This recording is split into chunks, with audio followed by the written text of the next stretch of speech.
This morning on Sunrise, Bruce police are stepping up in their investigation for the search of a convicted felon. Also, a terrifying school shooting leaves 17 people dead. Now investigators search for answers. Those stories and more next. WCBI Sunrise starts now. You're watching Sunrise on WCBI. Good morning and thanks for tuning in. It is 6:01. The hunt for convicted felon Adrian Leon Golden continues after he allegedly shot his girlfriend and took off from the scene. It took place in Bruce back in June, and law enforcement have been looking for him ever since. The Bruce Police Department recently posted a reward to social media for tips leading to Golden's arrest. Bruce police officers say Golden could be anywhere, and sightings and tips have died down. Now, officers are hoping a $5,000 reward will start rolling those tips back in. Officers are relying on help from several agencies to track down Golden, including the FBI. After a year-long investigation, a suspected Starkville streaker, well, he's now got clothes. 22-year-old James Harmon Duke was arrested yesterday morning by police officers that were dressed as morning joggers. Well, police say calls started coming in reporting sightings of a naked man around February of last year. Well, apparently, every time the investigation would start, those sightings stopped. Well, just weeks before yesterday's arrest, calls spiked up again. Well, Duke is charged with 7 counts of indecent exposure. An early Valentine's Day lover's quarrel ends with the husband in the hospital and the wife in jail. Investigators say 28-year-old Charity Harkins is in custody and charges are pending as of now. Lowndes County deputies were called to a home on Highway 69 South at about 1 a.m. by a concerned parent saying their son was being attacked. A large amount of blood was found on the outside patio of the home as well as inside the master bedroom and bathroom. Law enforcement could not find anyone inside the house. Once outside, they searched the property and heard a voice. The victim, 54-year-old Barry Ferguson, walked up to deputies. Investigators say he had a large cut to the lower right abdomen area. His condition could not be released by hospital officials. Based on what we find out, some of the information we're finding out, I believe this is going to be a situation that started yesterday, in fact, on the 13th. And it's kind of escalated from there. The mother of the victim told me that she went to the residence yesterday and gave Charity, Ms. Harkins, a ride from the residence to another residence. So I think this is a situation that's been going on for quite some time. Harkins will be arraigned in court later today. Charges are officially filed against the man accused of robbing an MUW professor. 33-year-old Domenico Sadler is charged with 1 count of armed robbery. The employee was reportedly struck and robbed back on December 13th near Fant Hall. A suspect was stopped but got away from officers while dropping some of the victim's personal items. Sadler is also being charged with 2 counts of burglary by the Columbus Police Department. Your first alert forecast with meteorologist Alex Puckett. Well, it's a warm start to our Thursday. This is a view from Alpha Insurance Skycam here atop WCBI overlooking downtown Columbus. Really a lot of cloud cover, but the big story this morning is just how warm it is. If these were our high temperatures, we would be above average for today. And actually, these are morning lows. So we're going to warm up as we go through the rest of the day. Radar is quiet. We do have some moisture available today, but it looks like for the most part we're going to stay dry. A couple of showers back towards Memphis that we'll keep an eye on, but I'm not going to totally rule out a stray shower, but for the most part we're going to stay dry as we go through the day today. Winds out of the south and southwest in the 10-mile-an-hour range this morning for the most part. We may see those winds increase to 15 to 20 miles an hour as we head into the afternoon. Futurecast shows maybe a shower, but for the most part just cloud cover as we go through the rest of the day today. So as the kids head to the bus stop, they probably don't need the rain gear, but we will see really, you don't even need the jacket because temperatures starting off in the 60s this morning. They're going to climb into the 70s as we head into the afternoon. Upper 70s. I'm not even going to rule out 1 or 2 spots, making it up to 80 degrees before all is said and done today. So really unusually warm for this time of year. Wow, an 80-degree, yeah, for sure. Ooh. Okay. All I can say is woo. All I can say is woo. Yeah, me too. Me too. I guess I'm sorry. I'm distracted because I'm reading some of you guys' comments on our Facebook page, and they're just a little, women are going in this morning. Ladies, big props to you for your honesty, though.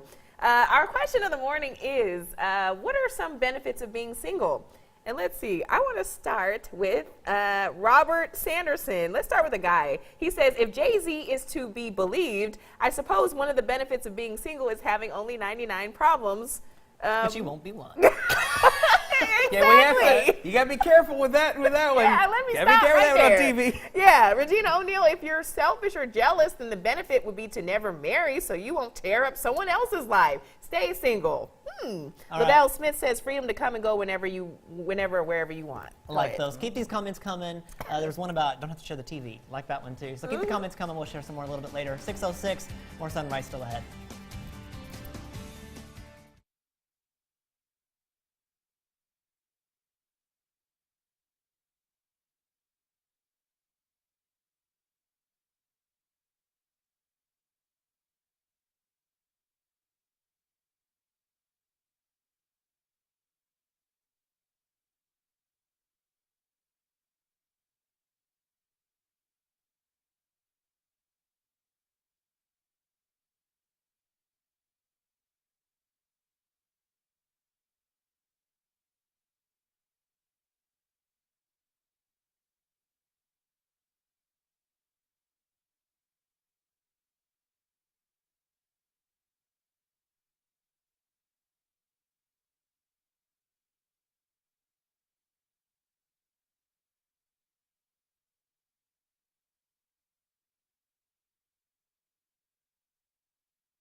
Welcome back, everyone. Time now 6:08. Yesterday was the first day on the job for Macon's newly appointed police chief.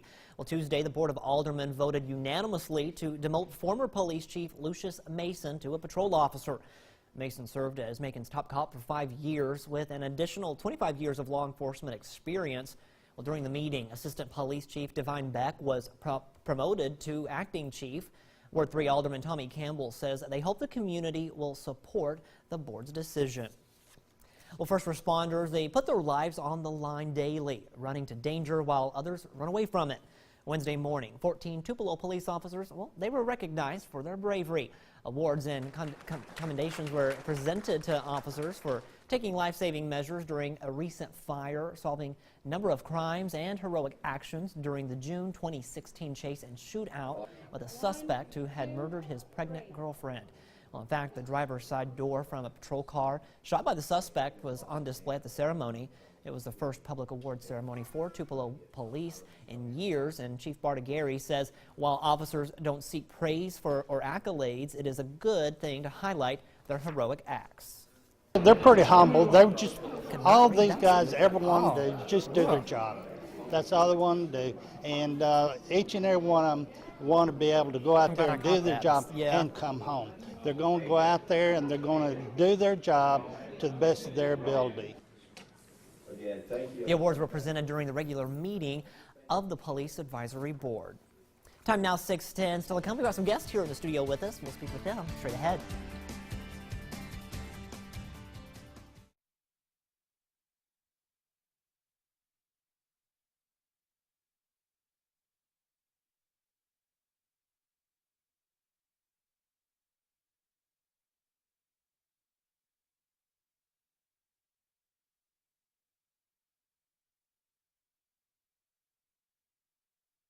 Diane Wall, almost awake. You got me? Sarah Buckleitner?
Welcome back, everyone. We've got Sarah and Diane with us from the Oktibbeha County Humane Society. And who are these lovely babies we have here today? I'll start with Todd, a 2-month-old, male, very active.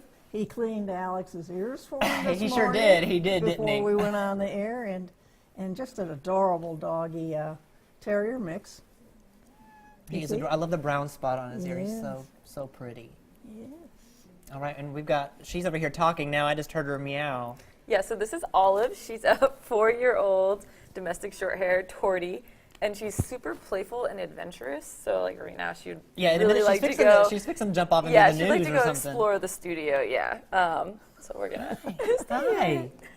But she's really sweet and playful and curious, and she's just awesome. All right, and if People want to adopt. How can they adopt these guys? So they can come to the Humane Society, and we've got a huge number of animals that they can meet and get to know. We have an application form to make sure it's a good match, and, Yep. and that the animal's not going to be brought right back because Right.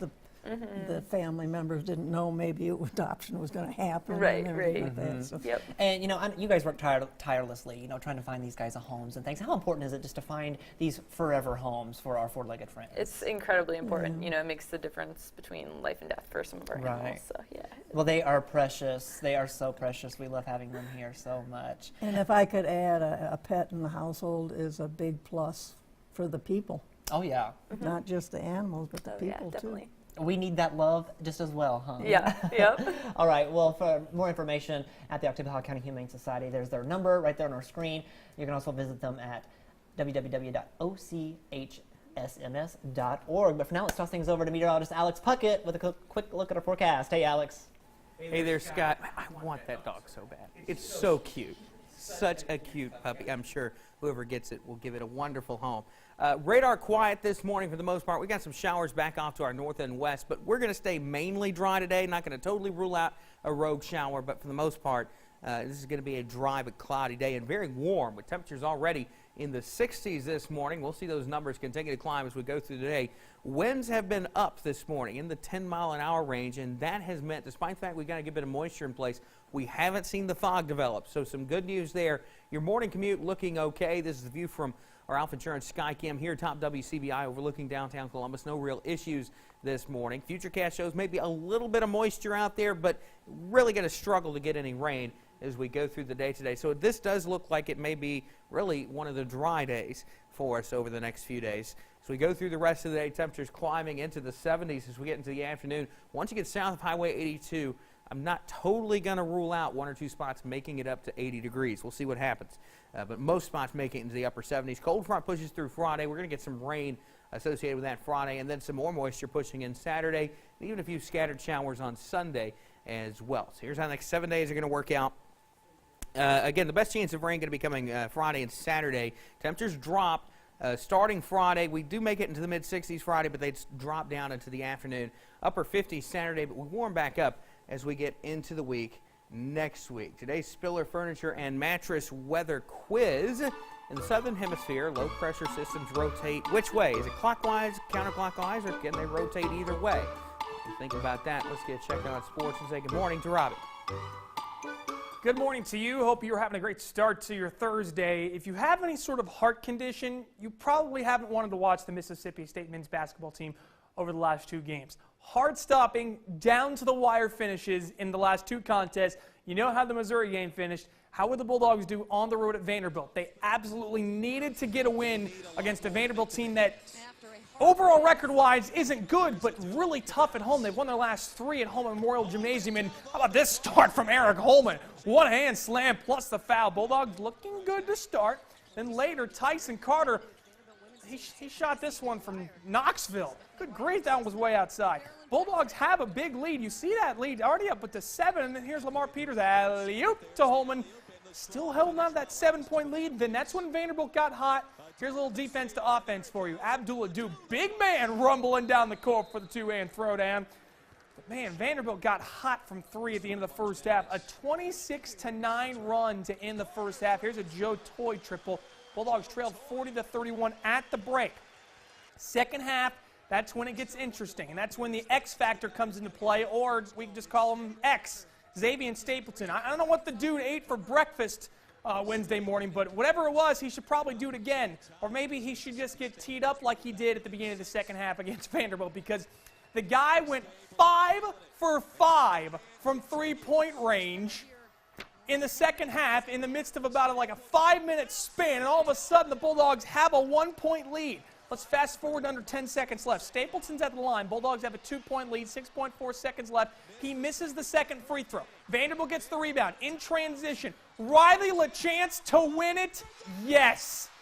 The most dangerous shooter on the court, and the Bulldogs switch off him, and he hits the winner. He may have gotten away with a travel, but Vanderbilt wins a stunner over Mississippi State 81-80. So now the Bulldogs really going to have to fight their way back into the March Madness conversation. They fall to 18-8 overall, 6-7 in SEC play. But there's definitely still plenty of time for the Bulldogs to get into that NCAA tournament talk. If they win their next 5, which one of them's on the road at Texas A&M and others at home at Tennessee, you win those games and win the rest of them, anything can happen for MSU, but plenty of work to be done for the Bulldogs to get into the NCAA tournament conversation once again.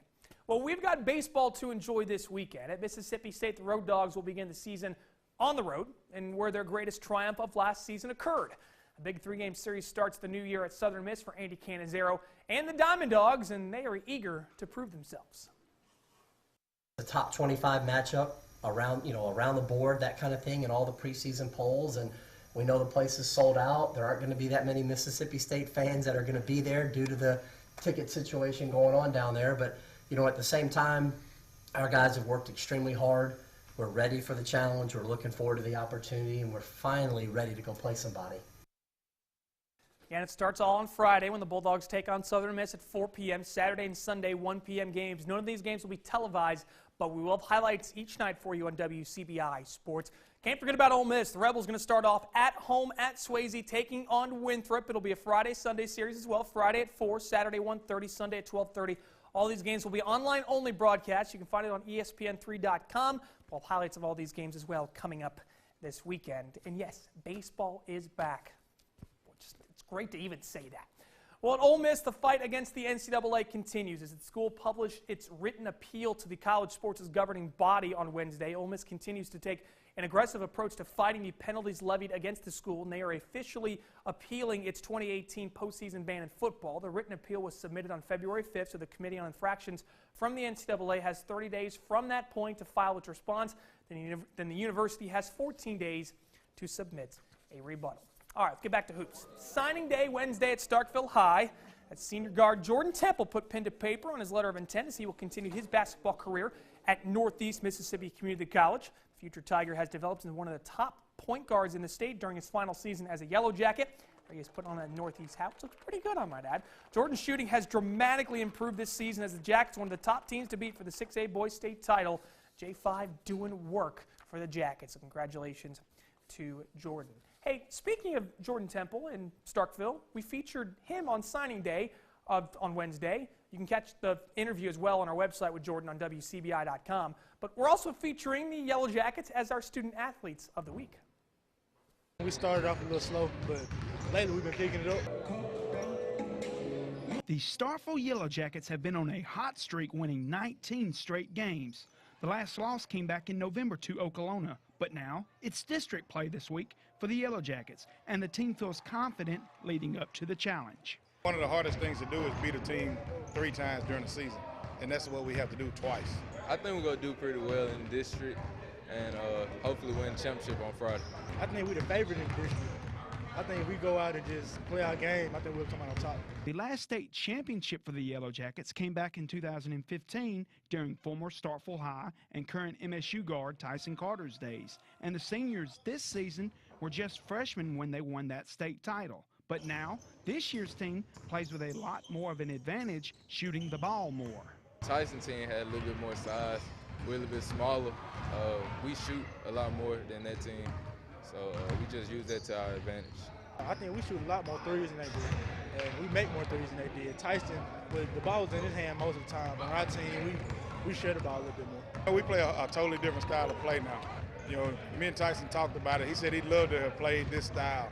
We're playing fast, a whole lot faster than we used to play. Starkville came up 1 game short last season from the state tournament in Jackson.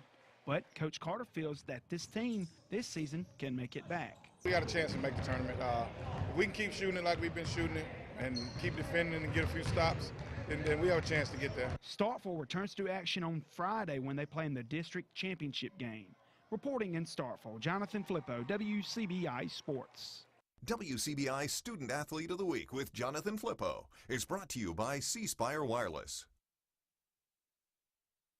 All right, to high school hoops from a Wednesday night Region 2 4A tournament action. Itawamba taking on Amory. Man, this was a heck of a basketball game. Third quarter, Trenton Gillen with a steal and the coast-to-coast finish, putting Amory ahead. Then more defense to offense for Coach Brian Pearson's team. T.J. Wallace that was another steal, and T.J. Wallace had the easy layup. So Amory's up 3. but then Itawamba equalizes. How about this triple from Deshaun Wilder? Itawamba playing some ball, was actually a 4-point play right there. And then Aaron Shumpert is left alone. Itawamba leads by 5 going into the 4th. But in the waning moments, Panthers get a big play here from Camden Parks, rebounding his own miss off the free throw and putting it back up and in. Amory rallies to win a thriller 67-61 over Itawamba. Let's go to the ladies. Amory was your #1 seed in the boys tournament. Pontotoc your #1 seed in the girls tournament. As Pontotoc taking on Itawamba AHS, and boy, the Lady Warriors not messing around against the Lady Indians. Sky Vaughn off the miss, gets the putback, and then more from Pontotoc. Amber McCoy, watch this pull-up, the lost art of the mid-range J. Gets to go. Lady Warriors looking sharp under head coach Kyle Hurd, and then Mary Kate Butler showing you, yeah, I can step out and knock home a 3 as well. Pontotoc has a big lead here. Itawamba trying to keep it close, though, in transition. Alondra Gordon give me all 3 of these, but it was just too much Pontotoc. McCoy driving baseline here, the tough finish there. Pontotoc gets the win 52-22 as they advance to the division tournament championship game. All those games being played at the Davis Event Center up in Fulton at ICC. That is all for sports for now here on Sunrise. We hope you have a great rest of your morning.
Okay.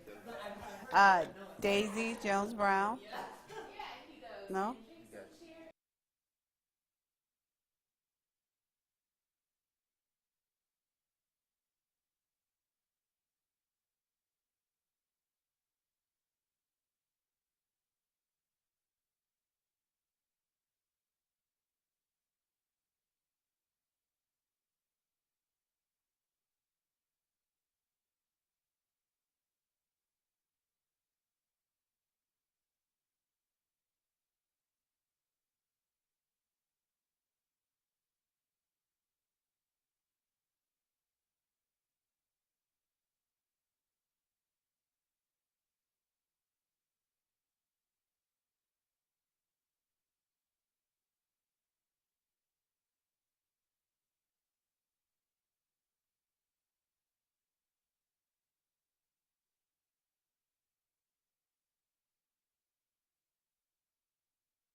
Good morning, Sunrisers. I'm Dr. Karen Emerson, owner of Emerson Animal Hospital here in West Point, Mississippi. And today I have with me Stacia, my technician, and this cute little girl right here. She's a golden retriever, and her name is Ebby. Ebby actually was a working dog. She was a seeing eye dog for a lady for many, many years. But then Ebby got basically a new home. She's now been fostered for a little while, but now she's with a permanent family, and she's actually now just a regular service dog. But Ebby was diagnosed with kidney disease a few years ago, and the culprit that we're thinking caused this was actually a disease called Lyme disease. Lyme disease is transmitted by a deer tick. Normally we don't see Lyme disease as much in the areas in Mississippi, but we do have some dogs that are testing positive. Lyme disease, the way it shows its ugly face is normally your dogs will start having some arthritis. They'll limp on one leg, maybe the other leg. They'll start running a high fever. Maybe they're not eating as good as they used to. And whenever you see your dogs have these clinical signs, it's so important to bring them into your veterinarian, and we can do a simple test to make sure they don't have any tick-borne diseases. Well, Ebby was diagnosed with Lyme disease, and she was started treatment a few years ago. But Ebby actually developed a disease called kidney disease. After Lyme has been in their system for so long, basically compromising the immune system, it can start making the kidneys not be able to filter out protein. So now Ebby is on several different types of medications for her kidneys. So it is so important that we educate everyone on the basically how drastic ticks can be on us and our animals, because humans can get Lyme disease too. So it's so important to protect your pets against fleas and ticks. Definitely call your veterinarian. We can educate you on what to use. And Ebby thanks her parents every day for bringing her in and us diagnose this disease. I hope you have a great week. WCBI Animal Health with Dr. Emerson was brought to you by Emerson Animal Hospital in West Point.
Welcome back, everyone. Joining me live in the studio is a devastating diva, Mrs. Daisy Jones Brown. She is the Chair of Economic Development for the Columbus Lowndes County Alumni Chapter of Delta Sigma Theta Sorority Incorporated. Miss Daisy, how you doing? I'm doing great. How are You you look today? great. Thank you. Awesome. I'm doing awesome, and I'm glad that you're here because we're talking about the Business Expo that's coming up this weekend, and it is highlighting African American history, also African American entrepreneurship, and all that good stuff. So talk about that event. Yeah, so we decided a couple years ago that we were going to do a service project similar to this. And so we tried it out where we would just try and figure out how many businesses were around this area and highlight those businesses. And then so hopefully this year we can take it a little farther and we can actually develop a business directory of the businesses around here and help stimulate economic growth for them and networking and connection. Very important. Yeah. Okay, so where is this taking place and what time is it? So it's going to be at the Hogarth Student Union on MUW. Okay. And it's this Saturday, the 17th of February. Okay. And it's going to run from 10 a.m. to 2 p.m. So we really want people to just come by, stop by, check out some of the businesses. We got some exciting stuff there. Tell me about that. You were telling me a sneak peek of what to expect. And I was telling you, my wallet may be empty if I come to this event. Yes. But go ahead. What were you? We got businesses that'll have some really fashionable, pretty jewelry, purses, boutiques with clothes. We have products there. We have those individuals who will be selling their services too for different services they provide. And so it's going to be an array of businesses there that are going to have a lot of things that people will be interested in buying. Awesome.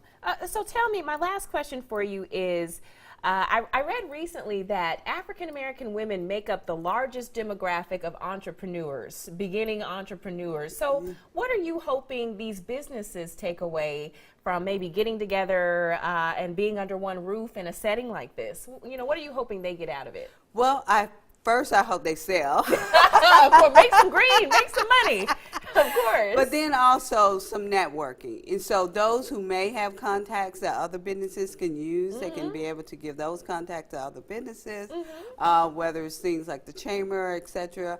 Those who have networks that they can give to others, they'll be able to give them. And those who have similar things that can feed off of each other, maybe they can actually form a partnership. Absolutely. Well, Mrs. Daisy, thank you for being here and telling us about this great event. We've got to wrap things up right now, but please head out to this event. It's February 17th from 10 a.m. to 2 p.m. It is free, so head out to the Hogarth Student Union at MUW to check out this Business Expo. Thanks again for being here. You're welcome. All right. Let's not forget out Omicron Epsilon. Oh my gosh. In conjunction with the Omicron Epsilon College chapter of Delta Sigma Theta Incorporated. Got to include them. Yes. All right. Time now to send it over to Alex for the latest on our forecast. Alex? Thank you very much, Renee. Lots of cloud cover this morning, and it's very warm out there as well. This is a view from Columbus, our Alpha Insurance Skycam. Here atop WCBI, sort of a gray start to the day, but temperatures sitting in the 60s to kick things off, mid-60s area wide. This would be above average if these were our high temperatures, but there are morning lows. So as we go through the rest of the day, we'll see those temperatures do nothing but go up. Winds in the 10-mile-an-hour range, so that's kept us from seeing any fog this morning. Not going to totally rule out a shower today, but for the most part, we just see cloud cover as we head into the afternoon. Temperatures going to be climbing into the mid to upper 70s this afternoon. Not going to rule out maybe one or two spots south of Highway 82, making it up to 80 degrees. We'll see how it all works out, but most spots will stay dry as we go through the day's day. Today's sketch of sky sent in to us by Will. Thanks for sending that in. If you want to see your sketch of sky on the air, just send it to us. P.O. Box 271, Columbus, Mississippi, 39703. Or if you don't want to pay for the postage, send it to us in an email. Our address, weather@wcbi.com. Now, let's see who's celebrating a birthday today. Sketch the Sky is brought to you by Pediatric Dentistry of Columbus with Dr. David K. Curtis and Dr. Katie Curtis Wyndham.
Welcome back. It is 6:43. Investigators continue to look into why the 19-year-old suspect in the deadly Florida school shooting opened fire, killing 17 people and injuring 14 others. We are learning more about his recent troubled past. Laura Podesta is in Parkland, Florida with the latest, and we must warn you, some of the video you are about to see is graphic. As the school day ended, police say 19-year-old Nicholas Cruz fired a hail of bullets into classrooms at Marjorie Stoneman Douglas High School in Parkland, Florida. Bullet holes can be seen on this laptop computer in the classroom. He went up and down the hallway, just banging and shooting into the classrooms. He shot through my door. I think about 3 in my classroom got hurt. I just saw blood everywhere. Cruz was heavily armed with what is believed to have been an AR-15 semi-automatic rifle.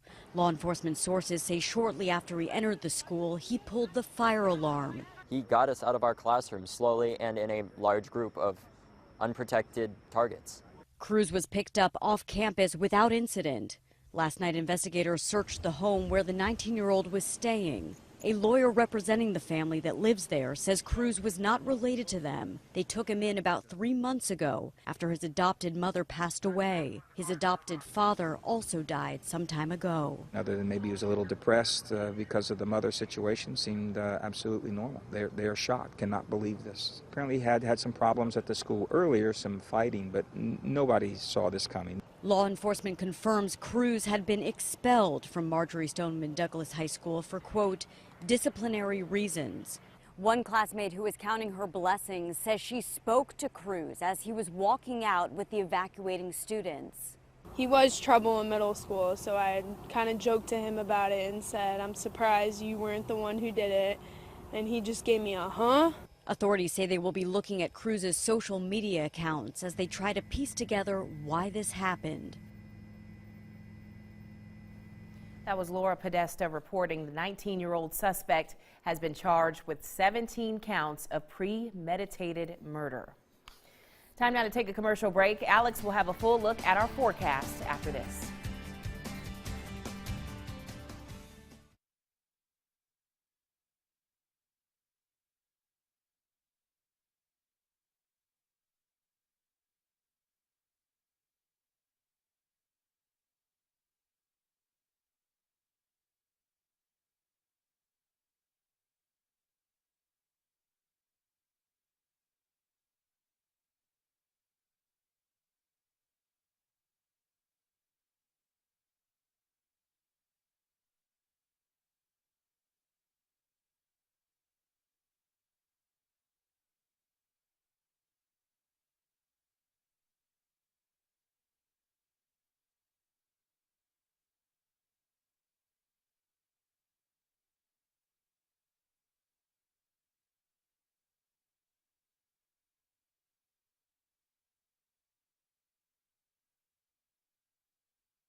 Your first alert forecast with meteorologist Alex Puckett. Sky cam in Tupelo this morning. Lots of cloud cover out there. Maybe a couple of peaks of sunshine there, but mainly cloudy, and that's going to be the story as we go through the day. Certainly a warm start today with temperatures sitting in the 60s to kick off our Thursday. So already above average for this time of year, and we're only going to see temperatures climb. Winds out of the south and southwest in the 10-mile-an-hour range. We might see some gusts up to 20 miles an hour as we head to the afternoon. Futurecast keeps us mainly dry. I'm not going to rule out a rogue shower, but for the most part, just dealing with cloud cover as we go through the day today. Rain chances return later on this week. Temperatures today climbing into the mainly the upper 70s, perhaps 1 or 2 spots south of Highway 82, making it up to 80 degrees as we get into the afternoon. Certainly way above where we should be this time of year. So pretty warm weather in store for us today. Close to records, but I don't think we're going to quite hit record high temperatures today. Cold front pushes through on Friday, so we'll cool off at least briefly to kick off the weekend. But we see some rain with that setup. Saturday a bit cooler. We deal with some pretty widespread shower activity on Saturday, and Sunday maybe 1 or 2 showers popping up as well. So here's how the next 7 days are going to work out. You see that we have that down arrow on Friday. Temperatures will drop as we go through the day on Friday, so higher temperature probably coming in the morning rather than the afternoon. And then we drop down into the 40s overnight Friday. Stay below 60 on Saturday, good chance of rain. We dry things out and start to warm up those. We get into the start of the week next week, back into the 60s. Sunday, Monday, making it back up into the mid-70s, more upper 70s Tuesday of next week. And then we bring another cold front through on Wednesday. It looks like we still make it in the 70s Wednesday, but we do trigger some showers and thunderstorms and a better chance of rain there as we head into the middle of next week. Let's answer today's Spiller Furniture and Mattress weather quiz. In the southern hemisphere, low pressure systems rotate clockwise. They go the wrong way thanks to the Coriolis effect. Don't go anywhere. We got more sunrise coming up right after this.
Well, thanks for staying up with us this morning. Time now 6:53. Shrinking payments from Medicare and insurance companies are forcing an end to the North Mississippi Medical Center school nurse program.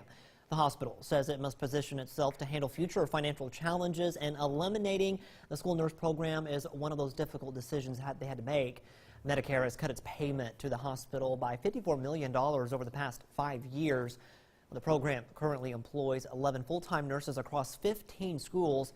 The nurses will remain on staff until the end of the 2017-2018 school year, but if one of those current employees finds a new job before then, the position will not be filled. And for a list of schools impacted, visit our website, WCBI.com. In other news now, time flies when you're doing something you love, especially if it's in the classroom. Mrs. Carla Holdiness is the educator in the spotlight this week, and she loves every minute of her job. She was teaching her third grade students how to tell time as we walked in to surprise her. Mrs. Holdiness likes using hands-on activities to help her students learn, but above all else, she wants them to feel loved every day. I want to be their second mom. I want them to know that they can come to school and feel safe and know that I'm going to take care of them. And just knowing that they know that makes me proud to come here every day. Mrs. Holdiness has been teaching for over a decade. To nominate an outstanding educator, just visit our website, WCBI.com. Time now to take a commercial break, but we've got your responses for the Mississippi Peanut Supply question of the day after the break.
Well, welcome back, everyone. It is almost the top of the hour That's here. right. Peanut Supply, Mississippi Peanut Supply question today. Is that right? All right. Yes. What are some benefits of being single? Yes, and we've got a lot of people weighing in. And LaShawn Taylor Frierson says you can come and go without explanations. You don't have to worry about sharing your significant other. Stacy Ewing, come and go as you please. Don't have to worry about being cheated on. She said you can stop at the antique store whenever you want. Yeah. I think she has a problem with someone. I think there's been some arguments happening about this antique store. Rebecca Bloom says, you get to get things done. I don't need a man. Ooh. You go, Rebecca. All right. Them. She did. Right. Penny Halford said, don't have to answer to anyone. You don't have to cook every day. You don't have to clean up after grown folks. Patricia Anderson says you get to do what you want and do what you want and go where you want without any interference. Call me naive, but I feel like even if you're married, like that other person could cook and clean. They could. You may have to make them do it. Duties up. Yeah. But I kind of like it. Like if I want to not do my dishes that day, I don't have to because Yeah, everybody else there's is there. no pressure. You know? Yeah, I can see what you're saying. Lisa Coggin says never have to share the TV.